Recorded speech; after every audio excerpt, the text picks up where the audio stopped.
माकपा राज्य कमेटी की 2 दिवसीय बैठक बुधवार को संपन्न हुई।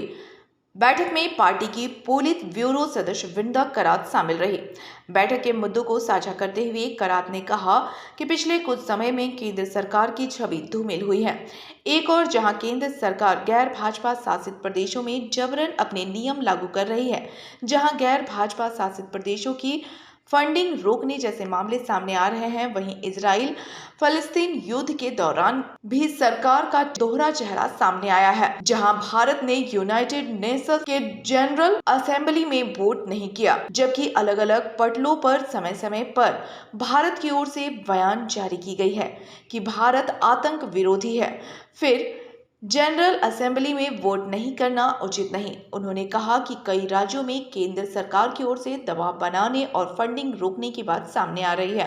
राज्य में भी जनता स्मार्ट मीटर और इसके त्रुटियों से परेशान है। जानकारी हुई है कि केंद्र के दबाव में हेमंत सरकार स्मार्ट मीटर लगा रही है। ये कहीं से भी राज्य की जनता के लिए उचित नहीं है। अगर सरकार को स्मार्ट मीटर लगाना ही है तो वे उसे बड़े पूंजीपतियों के यहाँ लगाए जाए। आम जनता के घरों में स्मार्ट मीटर लगाने से कोई फायदा नहीं।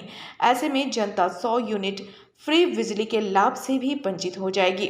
आगामी चुनाव की जानकारी देते हुए करात ने कहा कि आने वाले समय में 5 प्रदेशों में चुनाव होने हैं।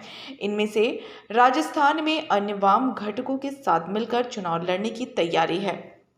उस दिन हमारी पूरी पॉलिट ब्यूरो, हमारी सेंट्रल कमेटी की सदस्य एक मैसेज और एक जेस्चर के रूप में हम लोग सिट इन धरना हमने किया।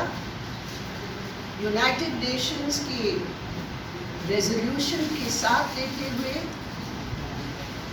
विराम करो, सीज फायर करो और तुरंत सहायता पहुंचाओ, और एक राजनीतिक सॉल्यूशन जो यूएन ने दिया 2 नेशन का, फिलिस्तीन भी रहे, इजराइल भी रहे, दोनों देश का एक रिकग्निशन के रूप में जो सॉल्यूशन दिया यूएन ने, उसी के समर्थन में।